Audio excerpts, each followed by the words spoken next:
Wali Kota Samarinda minta blokir jalan dibuka.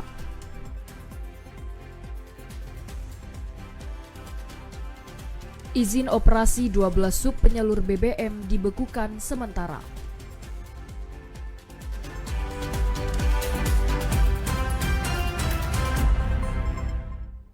Assalamualaikum warahmatullahi wabarakatuh. Selamat sore saudara, kami hadir kembali untuk Anda. Inilah dia Kalimantan Timur hari ini, edisi hari Sabtu 5 November 2022 bersama saya Said Hussein. Dan saya Aisy Gunadi. Selama 60 menit ke depan kami telah menyiapkan beragam informasi dari wilayah Kalimantan Timur dan Kalimantan Utara. Inilah Kalimantan Timur hari ini selengkapnya.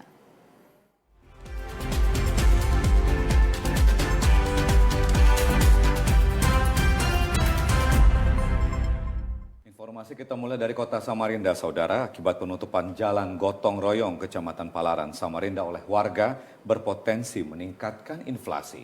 Untuk itu, Wali Kota Samarinda, Andi Harun, meminta warga membuka jalan. Menanggapi aksi pemblokiran jalan gotong royong Palaran oleh warga eks-transmigran, Wali Kota Samarinda Andi Harun beserta Kapolresta Samarinda dan Komandan Kodim 0901 menggelar diskusi dengan warga. Andi Harun menegaskan jalan yang ditutup tidak berkaitan dengan putusan Mahkamah Agung terkait kewajiban pemerintah untuk melakukan pembayaran ganti rugi lahan kepada 118 kepala keluarga itu. Andi Harun juga meminta kepada warga agar membuka jalan yang diblokir agar roda perekonomian di Samarinda kembali berjalan normal. Penutupan jalan ini bisa berdampak pada meningkatnya angka inflasi. Sudah waktunya untuk kita turun mengantisipasi kemungkinan dampak akibat pemblokiran dan penutupan jalan atau pemasangan portal. Seperti tadi yang saya sampaikan bahwa kegiatan tersebut sudah mulai menimbulkan dampak pada potensi mengancam naiknya inflasi. Dan setelah kita kumpulkan semua informasi,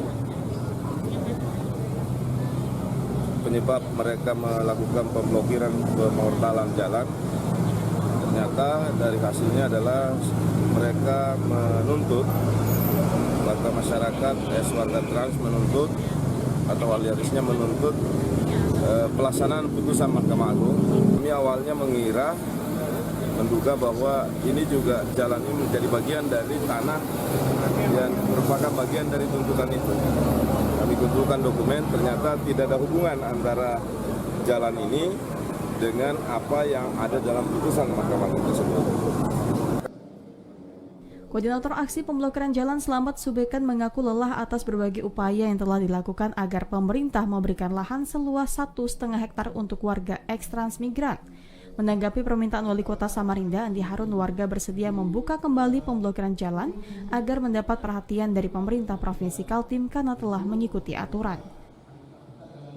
Memberikan sering bertemu sama kita sehingga bisa komunikasi, bisa menyanggupi permasalahan ini bisa terwujud. Sekira kita mungkin berat untuk bisa terwujud misalnya apa yang walaupun sudah punya payung hukum, karena kita sudah maning itu sudah 9 kali dan masa sudah ingkrah atau putusan Mahkamah Agung sudah 2 tahun.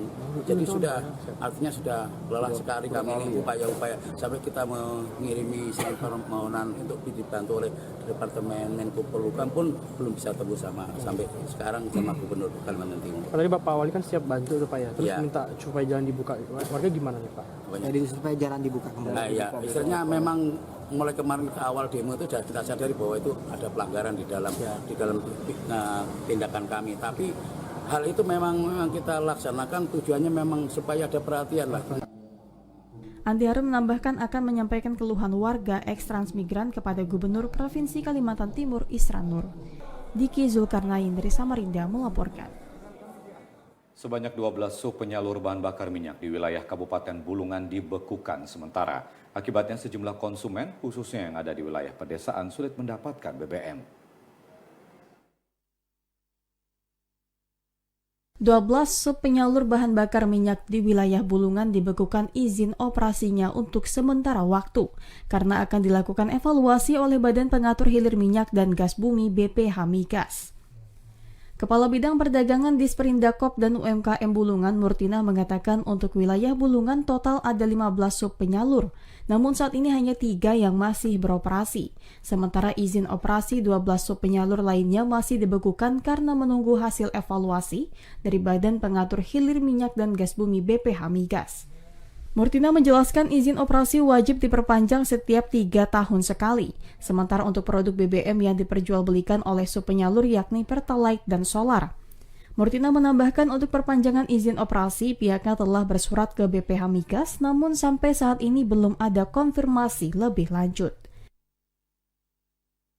Sudah 2 bulan nih, belum ada informasi nih. Kapan mereka turun dari BPH Migas? Mereka mengecek ke lapangan dulu. Mengecek ke lapangan, mengevaluasi apakah memang betul kegiatan dari sub penyalur ini betul tepat sasaran atau enggak. Nah, seperti itu. Itu 15 yang sebenarnya itu dibukukan semua? Semua enggak, ada yang 2 yang masih beroperasi. Di mana tuh? Itu yang dari Tanjung Palas Utara atas nama Ruskal dan di Kilo 54 karena mereka memang baru ini kan baru izin keluar kemarin tuh dari Bujahara dari PTSP. Selebihnya dibekukan semua dibekukan untuk sementara. Murtina menambahkan pihaknya berencana mengambil kebijakan untuk menerbitkan rekomendasi sementara. Namun hal ini akan dibahas lebih lanjut dengan Bupati Bulungan. Di sisi lain, jika harus menunggu evaluasi dari BPH Migas, konsumen kesulitan mendapatkan BBM. Muhammad Aras dari Bulungan melaporkan. Saudara KSOP kelas 4 Nunukan bersama Badan Narkotika Nasional BNN Kabupaten Nunukan melakukan tes urin terhadap ratusan buruh TKBM Pelabuhan Internasional Tunon Taka Nunukan. Dari hasil tes urin, sebanyak 11 orang terdeteksi positif menggunakan narkoba. Kantor Kesyah Bandaran dan Otoritas Pelabuhan KSOP kelas 4 Nunukan menggandeng Badan Narkotika Nasional BNN Kabupaten Nunukan melakukan tes urin terhadap buruh tenaga kerja bongkar muat atau TKBM Pelabuhan Internasional Tunon Taka Nunukan. Tes urin telah dilakukan sejak pekan pertama bulan Oktober hingga awal bulan November 2022 dan telah menjaring 327 sampel urin buruh TKBM. Dari hasil pengujian sebanyak 316 sampel dinyatakan negatif, sementara 11 sampel dinyatakan positif narkotika. Dari 11 sampel yang dinyatakan positif, 5 diantaranya disebabkan karena mengkonsumsi obat-obatan jenis benzo, dan 6 sampel dinyatakan positif mengandung narkotika golongan 1 jenis sabu. Buruh TKBM yang dinyatakan positif akan diistirahatkan untuk sementara waktu untuk menjalani proses pembinaan dan rehabilitasi. Untuk mencegah buruh TKBM kembali menggunakan narkoba, buruh akan terus diawasi hingga dinyatakan pulih total. Subkoordinator P2M BNN Kabupaten Nunukan Muriani Salat mengatakan total yang akan menjalani tes urin sebanyak 431 orang. Namun 104 buruh TKBM yang tergabung dalam buruh batubara belum dapat mengikuti pelaksanaan tes urin lantaran tengah berada di laut. Nah, untuk tindak lanjut sesuai dengan kesepakatan pengurus, koperasi, dan pengawas, mandor, pertama, bagi yang positif itu diistirahatkan dulu selama 6 bulan, tidak boleh bekerja, ya, tidak boleh dikerjakan di tempat bekerjanya sebagai buruh. Kemudian selama 6 bulan itu wajib melaksanakan rawat atau rehabilitasi di BNN Nunukan. Nanti sudah selesai rehabnya, kita akan berikan surat rekomendasi bahwa selesai melaksanakan rehab. Namun kita tidak melepas begitu saja. Dalam pelaksanaan tes urin juga melibatkan sejumlah pihak seperti Balai Pelayanan Perlindungan Pekerja Migran Indonesia, BP3MI Nunukan, dan Polres Nunukan. Ahmad Albar dari Nunukan melaporkan.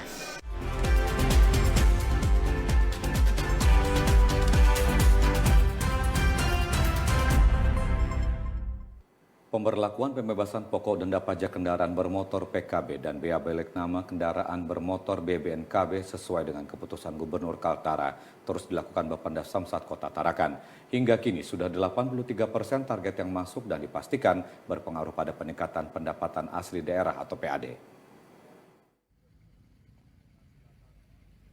Sesuai dengan keputusan pemerintah Provinsi Kalimantan Utara melalui Gubernur tentang pembebasan atau penghapusan pokok denda pajak kendaraan bermotor, PKB dan bea balik nama kendaraan bermotor BBNKB, hingga saat ini masih dilakukan. Melalui UPTD Bapenda Samsat Tarakan, pelaksanaan pembebasan atau pemutihan pajak kendaraan sampai saat ini sudah mencapai kurang lebih 83% dari target yang ditentukan. Terhitung dari target 100%-nya sebesar 56 miliar rupiah, kini sudah masuk 37 miliar dari kegiatan PKB, BBNKB, dan SWDK LJJ. Dan sampai akhir tahun 2022, UPTD Bapenda Samsat Tarakan optimis dapat melampaui target. Kepala UPTD Bapenda Samsat Tarakan Irawan mengatakan guna melaksanakan keputusan gubernur terkait penghapusan pokok pajak kendaraan sekaligus mencapai target, pihaknya terus melakukan sosialisasi kepada masyarakat. Salah satu caranya dengan melakukan drive-thru yang melibatkan petugas Samsat yang ada agar kesadaran masyarakat untuk membayar pajak kendaraan meningkat. Pertama adalah keringanan SK keringanan gubernur ya. Keringanan pembebasan pokok 3 tahun ke atas, pembebasan denda 100%, pembebasan biaya balik nama. Terus untuk dari JR, jasa harga, pembebasan denda tahun lalu dan tahun-tahun lalu. Nah, terus untuk yang kepolisian kami menghimbau kendaraan yang sudah mati 5 tahun plus 2 tahun segera mendaftarkan kendaraannya kembali supaya tidak kendaraannya jadi bodong. Tempatnya sosialisasi dan teguran yang tidak melunasi pajak, yang tidak mendaftarkan ulang kendaraan yang mati plat dihimbau sebelum tanggal 23. Sebelum tanggal 23 dibebaskan. Ya, jadi yang 5 tahun ke atas dibayar cuma 3 tahun, yang 4 tahun dibayar cuma 3 tahun, seperti itu. Kalau yang tahun berjalan dendanya tidak ada, misalnya lambat sebulan, lambat 2 hari, lambat 3 hari, dendanya tidak ada. Sejauh ini dengan adanya program pembebasan pokok denda pajak kendaraan atau pemutihan, antusias masyarakat pun nampak tinggi untuk membayar pajak kendaraannya. Sementara itu, untuk pelaksanaan penghapusan pokok denda pajak kendaraan bermotor ini akan dilakukan hingga akhir Desember 2022 mendatang. Siti Hardiani dari Kota Tarakan melaporkan. Guna mengatasi permasalahan harga udang yang dikeluhkan para petambak, pemerintah Kota Tarakan menyepakati untuk membentuk satuan tugas atau Satgas. Pembentukan Satgas itu merupakan salah satu poin tuntutan petambak sekaligus sebagai solusi jangka pendek mengatasi anjloknya harga udang.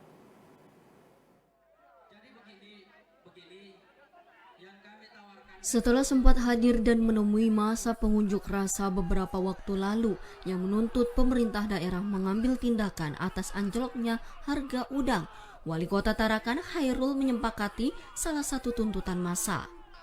Hairul menyepakati pembentukan satuan tugas atau Satgas yang diinginkan mahasiswa dan petambak guna mengatasi anjloknya harga jual udang. Pembentukan Satgas juga merupakan solusi jangka pendek atas persoalan harga udang. Selama ini Hairul mengakui sangat prihatin dengan kondisi petambak udang yang mengeluhkan harga udang semakin rendah. Dengan terbentuknya Satgas, harapan petambak dapat terpenuhi dan menjadi solusi yang baik dalam mengatasi permasalahan harga udang. Tim Satgas yang dibentuk terdiri dari pemerintah Kota Tarakan, DPRD Tarakan, mahasiswa, dan petambak. Untuk pembentukan Satgas, mahasiswa dan petambak memberikan waktu kepada Pemkot Tarakan selama 7 hari. Sementara itu, selain solusi jangka pendek, dengan membentuk Satgas, mahasiswa dan petambak juga mengharapkan pemerintah mendirikan cold storage untuk solusi jangka panjang, agar pemerintah bisa memantau harga udang. Sebab selama ini petambak menjual udang dengan harga rendah ke perusahaan yang memiliki cold storage satu-satunya di Kota Tarakan. Siti Hardiani dari Tarakan melaporkan.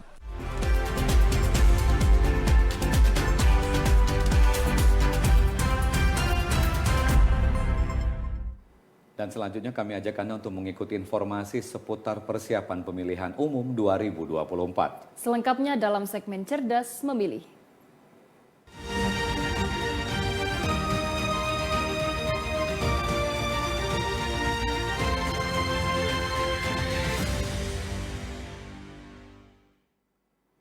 Komisi Pemilihan Umum Kabupaten Bulungan telah melakukan proses verifikasi faktual terhadap 9 calon partai politik pada pemilu 2024 mendatang. Hasilnya ada 3 partai yang tidak memenuhi syarat lantaran belum memenuhi ambang batas keanggotaan sehingga harus melakukan perbaikan. Sebanyak 9 calon partai politik pada pemilu 2024 mendatang telah dilakukan verifikasi faktual oleh KPU Kabupaten Bulungan. Diketahui verifikasi faktual terhadap parpol di tingkat kabupaten dimulai sejak 15 Oktober dan berakhir tanggal 4 November 2022. Ketua KPU Bulungan Lili Suryani mengatakan verifikasi faktual terhadap 9 parpol untuk tingkat kabupaten meliputi keanggotaan dan kepengurusan partai, di mana dari 9 partai yang sudah dilakukan verifikasi faktual, baik dengan mendatangi langsung ke lapangan maupun melalui panggilan video, serta dikumpulkan oleh partai politik. Ada 6 parpol yang sudah memenuhi ambang batas syarat minimal keanggotaan, sedangkan 3 parpol lainnya masih harus melakukan perbaikan. Sementara untuk syarat kepengurusan tingkat kabupaten, hampir seluruh parpol memenuhi syarat, termasuk 30% keterwakilan perempuan. Itu ada 6 ya, kurang lebih lah, ada 5-6 partai politik yang sudah memenuhi ambang batas syarat minimal keanggotaan. Kalau untuk kepengurusannya untuk tingkat kabupaten itu hampir seluruh partai politik memenuhi syarat lah dari segi pengurusnya dan 30% perempuan. Lebih lanjut, Lili mengungkapkan terhadap parpol yang belum memenuhi syarat bisa melakukan perbaikan mulai tanggal 10 sampai 23 November 2022 di KPU RI. Kemudian dilanjutkan pengambilan sampling tanggal 24 November 2022 di KPU RI. Untuk selanjutnya, kepengurusan parpol tingkat provinsi yang belum memenuhi syarat akan diverifikasi faktual tanggal 24 sampai 26 November 2022.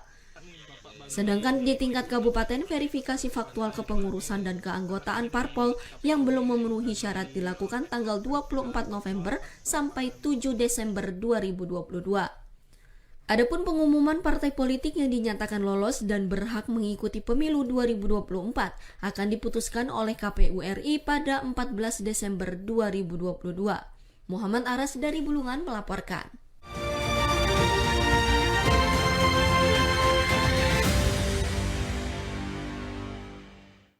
Dan saudara, setelah jeda akan kami hadirkan informasi mengenai peringatan Hari Ulang Tahun Kabupaten Kutai Barat. Tetaplah bersama kami di Kalimantan Timur hari ini. Anda masih bersama kami di Kalimantan Timur hari ini dan selanjutnya kami hadirkan informasi mengenai semarak Hari Ulang Tahun Kabupaten Kutai Barat. Selengkapnya dalam segmen advertorial berikut ini.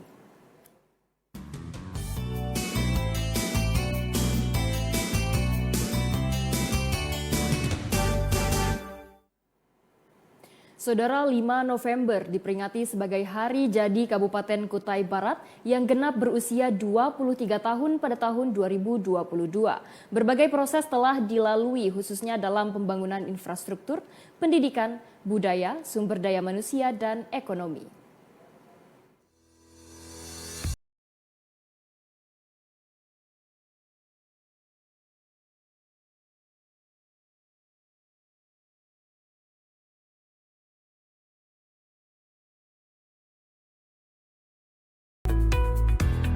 Sebanyak 11.500 masyarakat Kutai Barat memenuhi kawasan Taman Budaya Sendawar.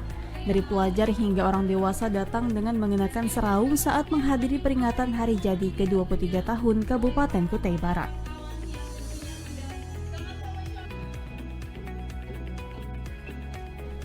Museum Rekor Muri memberikan penghargaan kepada pemerintah Kabupaten Kutai Barat, yaitu rekor muri mengenakan seraung peserta terbanyak.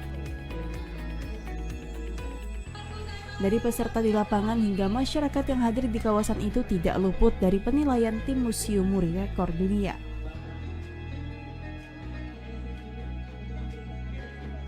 Seraung adalah topi lebar khas suku Dayak. Topi ini menjadi pelindung sehari-hari yang digunakan masyarakat suku Dayak yang ada di Kalimantan. Seraung memiliki ukuran yang lebar dan sekilas mirip dengan topi caping yang ada di Pulau Jawa.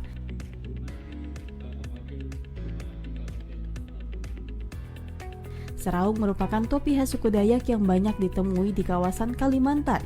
Di Kutai Barat, Kalimantan Timur, seraung tentu menjadi hal yang biasa digunakan masyarakat saat beraktivitas di luar rumah.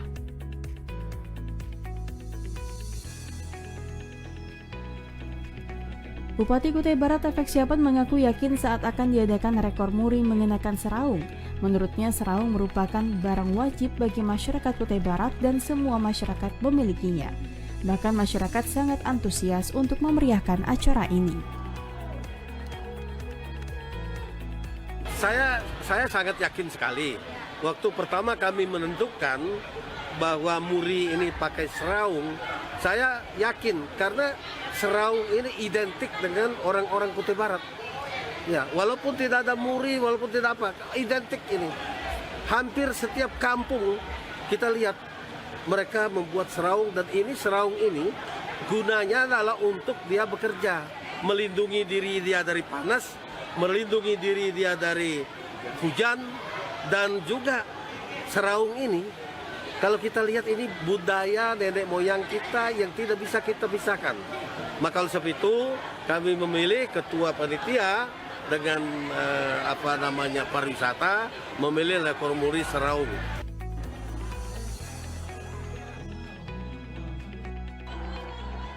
Salah satu peserta Ernani mengatakan seraung merupakan salah satu budaya bangsa yang harus dilestarikan.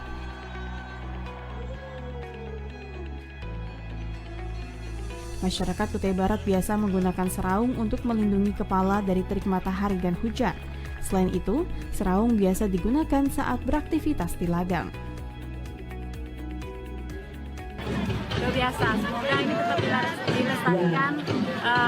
Ini salah satu nilai-nilai budaya Nusantara yang patut kita lestarikan. Menurut Mbak Ernani sendiri, seraung maknanya untuk masyarakat Kubar itu apa? Yang pertama itu sebagai pelindung kepala, pelindung dari terik matahari atau dari hujan. Dan juga karena kita di sini kan mayoritas petani, jadi yang bekerja di ladang, bekerja di mana itu keluar ruangan, mereka selalu memakai untuk kepala, yaitu seraung. Giat menggunakan seraung ini juga mampu meningkatkan perekonomian UMKM, khususnya para pengrajin seraung. Seraung menjadi salah satu ciri khas topi masyarakat suku Dayak. Seraung dapat dikreasikan dengan berbagai bentuk dan hiasan. Seiring dengan perkembangannya, seraung menjadi salah satu souvenir dan hiasan dinding. Selain memecahkan rekor muri, 11.500 masyarakat yang hadir juga melakukan deklarasi bersama dalam mendukung pembangunan Ibu Kota Negara Nusantara di Kalimantan Timur yang dipimpin oleh Bupati Kutai Barat Efek Siapan. Mardan Swaisman dari Kutai Barat melaporkan. Ya, saudara, informasi yang tadi Anda ikuti adalah informasi mengenai Kutai Barat memecahkan rekor muri memakai seraung terbanyak. Saudara, kita lanjutkan. 5 November diperingati sebagai Hari Jadi Kabupaten Kutai Barat yang genap berusia 23 tahun pada tahun 2022. Berbagai proses telah dilalui khususnya di dalam pembangunan infrastruktur, pendidikan, budaya, sumber daya manusia, dan ekonomi.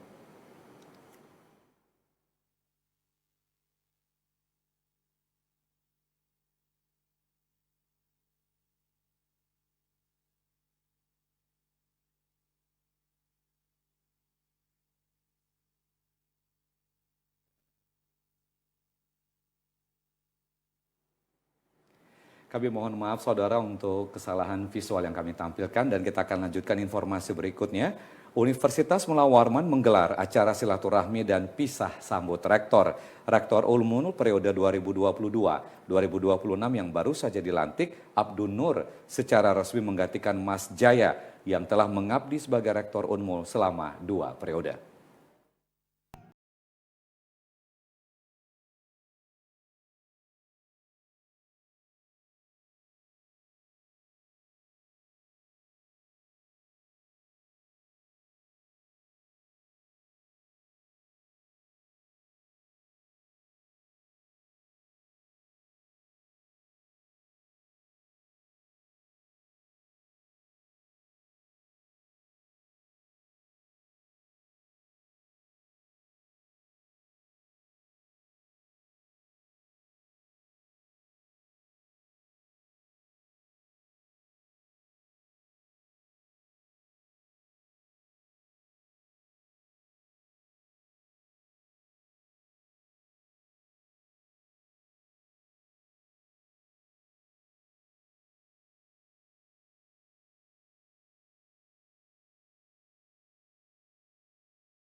memperoleh berbagai macam penghargaan yang diraih, salah satunya mampu meningkatkan akreditasi Unmul menjadi A.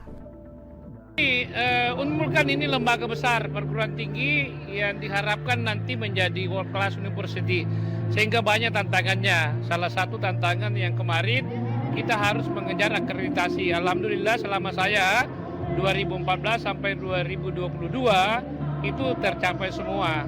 Oleh karena itu harapan kami bagi rektor berikutnya ini terus dilanjutkan, karena kami sudah bikin roadmap-nya. Tahapan-tahapan di 2000 sekian harus capai ini 2000 sekian.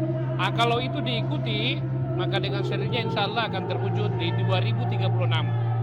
Itu menjadi masuk di ranking dunia.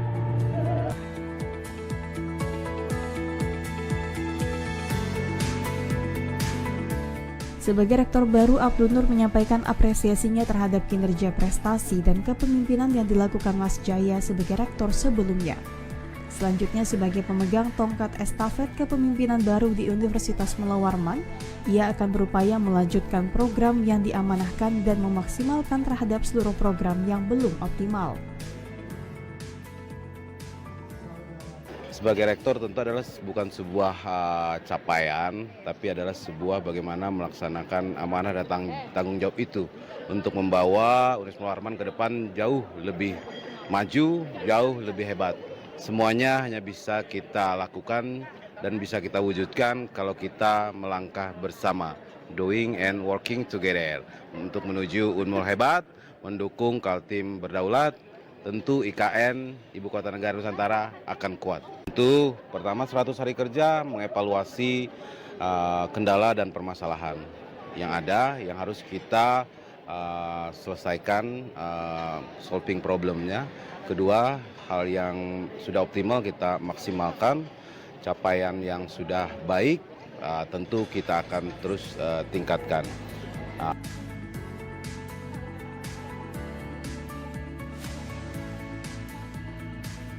Penyerahan cenderamata kepada rektor periode 2014 hingga 2022 Mas Jaya dilakukan para rektor dan para wakil rektor. Dalam kesempatan itu, Mas Jaya turut membagikan hasil buah karyanya berupa buku kepada seluruh dekan dan badan eksekutif mahasiswa Universitas Mula Warman. Budiman dari Samarinda melaporkan.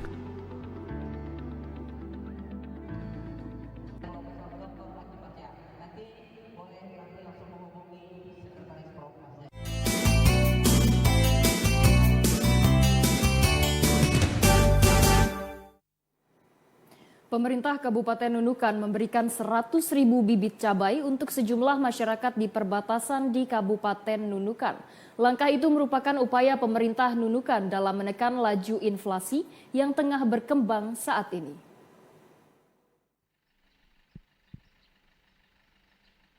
Pemerintah Kabupaten Nunukan melalui Dinas Pertanian dan Ketahanan Pangan DPKP Nunukan telah menyalurkan sekitar 100.000 bibit cabai untuk masyarakat perbatasan di Kabupaten Nunukan. Penyaluran bantuan bibit cabai merupakan salah satu upaya pemerintah Nunukan dalam menekan laju inflasi saat ini. Pemilihan pemberian bibit cabai dikarenakan 4,6% inflasi berasal dari cabai. Sebanyak 100.000 bibit cabai akan didistribusikan kepada 20.000 kepala keluarga berdasarkan pendataan yang diberikan oleh setiap RT di Kabupaten Nunukan. Setiap kepala keluarga akan menerima sebanyak 5 bibit cabai unggul dengan berbagai varietas. Masyarakat yang akan menerima bantuan bibit cabai akan didampingi oleh beberapa penyuluh DPKP Nunukan selama masa pemeliharaan. Bupati Nunukan Asmin Laura Hafid mengatakan jika bibit cabai yang diberikan kepada sejumlah masyarakat bertumbuh dengan baik, bantuan bibit cabai akan memberikan produksi yang melimpah sehingga secara perlahan dapat memudahkan masyarakat di tengah laju inflasi saat ini. Kita tadi ada 100.000 bibit cabai ya, jadi mudah-mudahan ini bisa dimanfaatkan dengan mereka, tentu dirawat. Jadi nanti pemantauan ini akan dilakukan oleh para penyuluh kita, para penyuluh pertanian, ada sekitar 42 orang nanti, di mana sasaran-sasaran yang sudah kita bagikan nanti mereka membantu bagaimana. Karena kita harap ini berkelanjutan, jadi tidak hanya bisa satu kali panen saja, tetapi mungkin bisa dimanfaatkan selama 1 tahun atau lebih ya, sepanjang memang masih produktif ininya. Jadi memang perlu ada pupuk gitu, kemudian ada berbagai macam gitu. Laura menambahkan intensifikasi dilakukan dengan cara pemanfaatan benih yang baik, pemupukan, pemeliharaan, pengendalian hama terpadu, dan manajemen pasca panen. Sedangkan ekstensifikasi dilakukan dengan cara penambahan luas lahan dan jumlah tanaman. Ahmad Albar dari Nunukan melaporkan. 92 Maharaja Lila Brigjen TNI Ari Estefanus meninjau pos pengamanan di wilayah perbatasan Republik Indonesia Malaysia di Kabupaten Nunukan, dan Rem meminta agar seluruh personel memperketat pengamanan guna mengantisipasi seluruh kegiatan ilegal di perbatasan negara.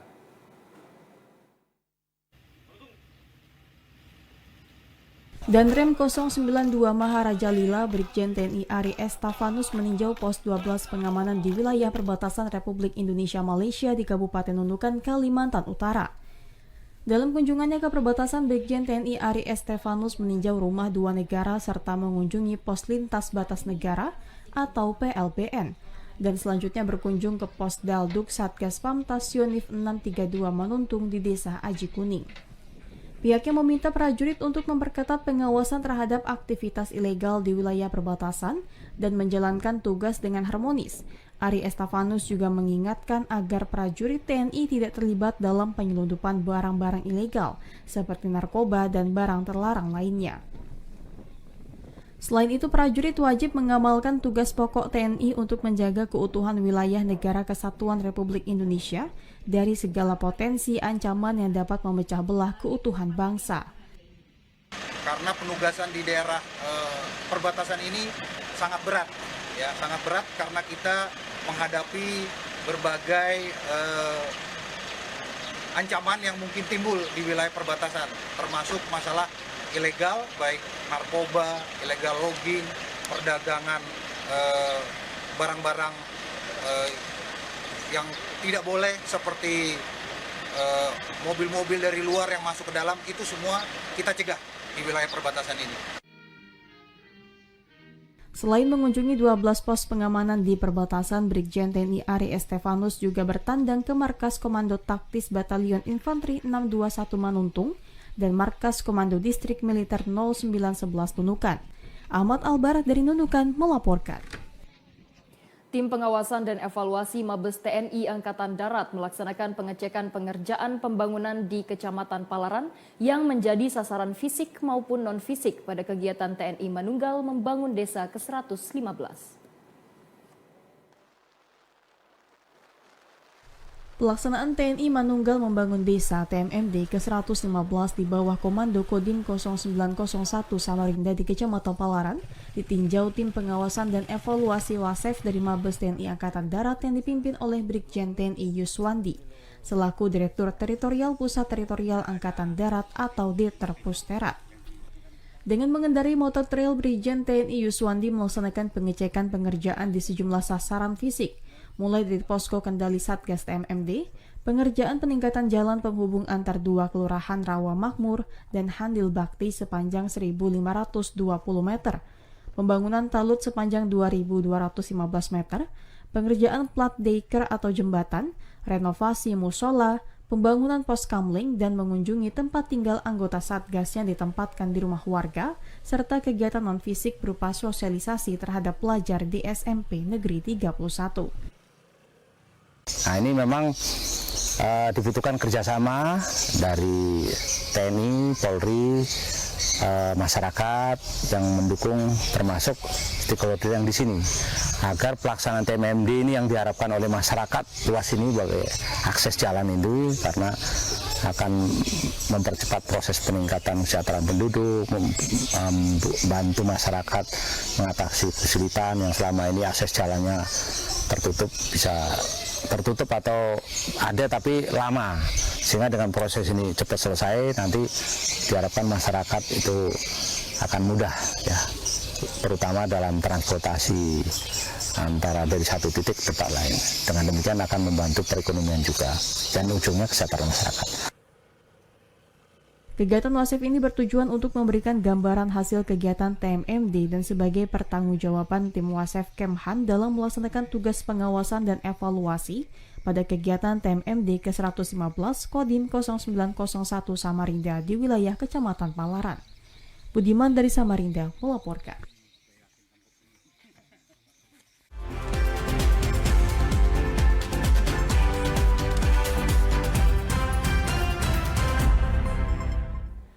Dan saudara, akan kami hadirkan kembali informasi untuk Anda setelah jeda pariwara. Untuk itu tetaplah bersama kami.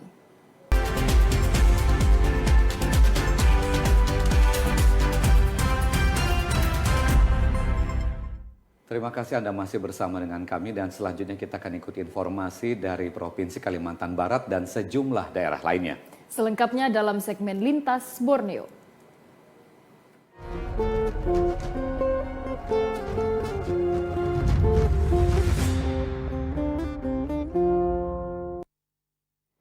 Saudara, informasi dari Kalimantan Barat, pelaksanaan asesmen nasional berbasis komputer ANBK di perbatasan terkendala jaringan. Sedikitnya 700 siswa di Kecamatan Sekayam, perbatasan Indonesia dengan Malaysia mengikuti ANBK.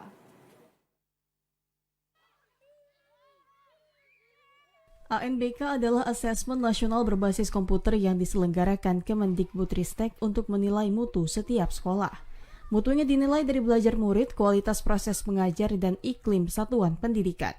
Di perbatasan ANBK sudah dilaksanakan sejak tahun lalu, kendati masih ada kendala yang dihadapi saat ANBK digelar.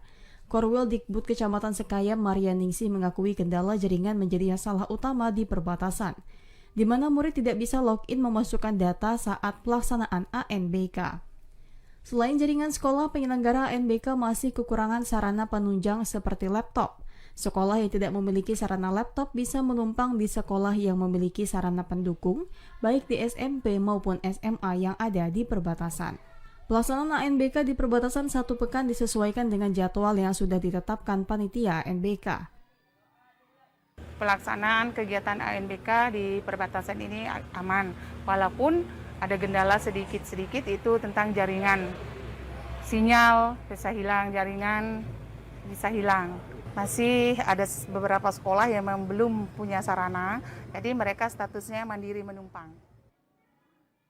Korwil Dikbud Kecamatan Sekayam Maria Ningsih mengatakan semua sekolah di perbatasan siap menyukseskan ANBK, kendati dengan berbagai kendala dan masalah terutama di daerah pedalaman perbatasan Indonesia dengan Malaysia. Tim Liputan TVRI Kalimantan Barat melaporkan.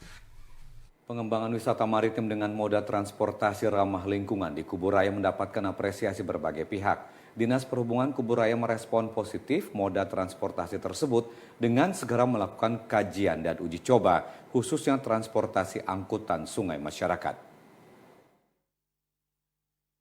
Secara geografis, Kuburaya terdiri dari wilayah pesisir dan kepulauan sehingga moda transportasi angkutan sungai masih menjadi primadona. Kendati pemerintah daerah terus berupaya mensinergikan antara transportasi darat dan transportasi airnya, adanya inovasi teknologi konverter kit ABG untuk moda transportasi wisata maritim ramah lingkungan juga telah melalui uji coba dari ITB sehingga menjadikan Kuburaya sebagai pilot project implementasi penggunaan transportasi maritim ramah lingkungan. Dinas Perhubungan Kuburaya merespon positif dengan segera melakukan uji coba dan kajian untuk penerapan pada angkutan sungai. Menurut Kadishub Kuburaya Odang Prasetyo, program pengembangan wisata maritim dengan moda transportasi ramah lingkungan ini bisa diterapkan di Kuburaya karena terbukti lebih efisien. Dinas Perhubungan, terutama yang transportasi angkutan sungai, yang beberapa lintasan dari penjelasan para pakar dari ITB itu sangat efisien. Mudah-mudahan ini bisa diterapkan di Kabupaten Kuburaya, khususnya di angkutan sungai di beberapa wilayah. Kadishub KKR Odang Prasetyo menambahkan pola, metode, dan teknologinya sama dengan moda transportasi wisata maritim setelah melalui proses uji kelayakan serta analisis usaha para operator atau juragan kapal, pihaknya memprediksi mereka akan mengimplementasikan teknologi tersebut. Romdon TVRI Kalbar melaporkan. Ya, saudara, guna melihat langsung kondisi warga korban banjir, Kapolda Kalimantan Tengah Irjen Pol Nanang Afianto melakukan kunjungan ke posko pengungsian serta dapur umum di wilayah Kelurahan Baru, Kecamatan Arut Selatan.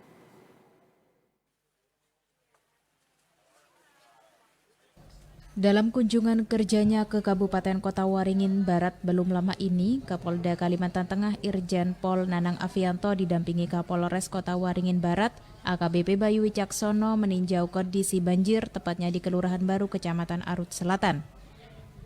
Di sela peninjauan tersebut, Kapolda juga melihat kondisi warga di posko pengungsian sekaligus menyerahkan secara simbolis bantuan sosial berupa paket sembako, tikar hingga perlengkapan untuk anak-anak dan bayi lainnya. Sementara itu, Kapolda Irjen Pol Nanang Afianto mengatakan bahwa menyikapi kondisi banjir ini, pihaknya dari Polda Kalimantan Tengah sebelumnya telah mendatangkan bantuan seperti untuk dapur umum, tim kesehatan, dan tim evakuasi. Selain itu juga diminta kepada personil Polres Kota Waringin Barat agar terus memperhatikan kebutuhan masyarakat yang terdampak banjir, mulai dari logistik hingga kebutuhan makan dan kesehatan. Kita tahu bahwa di wilayah Kalteng ini kan kalau nggak karhutlah banjir. Ya. Anggota-anggota saya ini sudah dipersiapkan untuk menghadapi itu. Dan kebetulan sekarang kondisi banjir, makanya semuanya dari mulai Polsek, Polres, Polda turun untuk memberikan bantuan kepada masyarakat. Dan ini beberapa tempat yang sudah kita tinjau. Kalau kita amati, mungkin masih bisa terjadi banjir lagi karena kita lihat dari BMKG laporannya bahwa masih curah hujan masih tinggi. Siap. Untuk itu kita siapkan personil-personil dari Polda pun juga sudah turun backup dari Polres Kobar sini juga untuk Lamando, Sukamara, termasuk dengan peralatan dan bantuan sembako. Siap. Dan untuk teknisnya ini juga saya turunkan dapur umum, mobiling yang punya Brimob. Karena jangan sampai nanti masyarakat dengan kondisi begini kerepotan, biar mereka menerima yang siap saji aja. Karena kita tahu dampak dari banjir kalau sembarangan nanti muncul penyakit yang lain. Siap. Seperti disenteri, kolera dan sebagainya. Nah, ini jangan sampai terjadi. Di sisi lain, tidak hanya untuk kebutuhan logistik dan sembako pada posko pengungsian ini, pihak Polres Kota Waringin Barat memberikan kegiatan pendampingan trauma healing bagi para anak-anak korban banjir tersebut. Dari Kabupaten Kota Waringin Barat, Yepta TVRI Kalimantan Tengah melaporkan.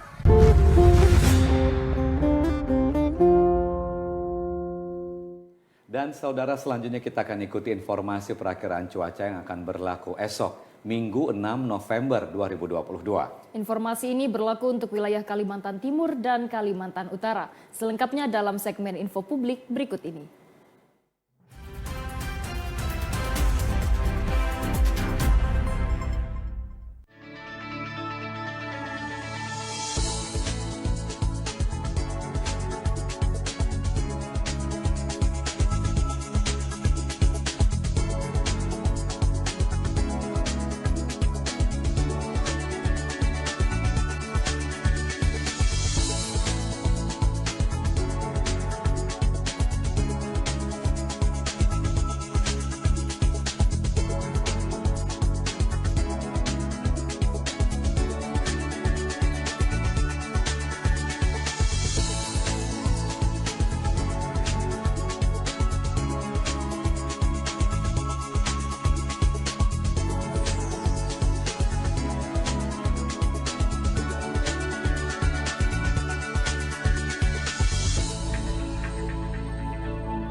Dan selanjutnya kita ikuti ringkasan informasi utama Kalimantan Timur hari ini.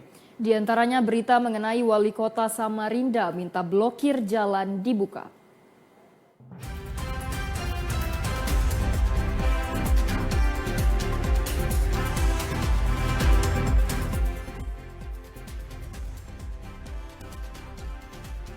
Akibat penutupan Jalan Gotong Royong Kecamatan Palaran, Samarinda oleh warga berpotensi meningkatkan inflasi. Untuk itu, Wali Kota Samarinda Andi Harun meminta warga membuka jalan.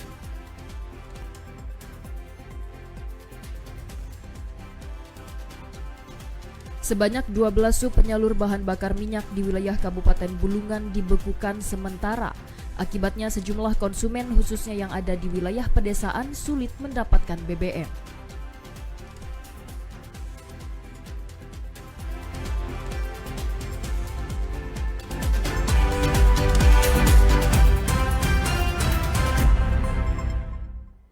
Dan usai sudah tugas kami berdua untuk menemani Anda di Kalimantan Timur hari ini, akhirnya mewakili seluruh kerabat kerja yang bertugas, saya Said Hussein. Dan saya Aisy Gunadi. Ayo dukung terus Migrasi TV Digital Indonesia karena bersih gambarnya, jernih suaranya, canggih teknologinya. Assalamualaikum warahmatullahi wabarakatuh dan sampai jumpa.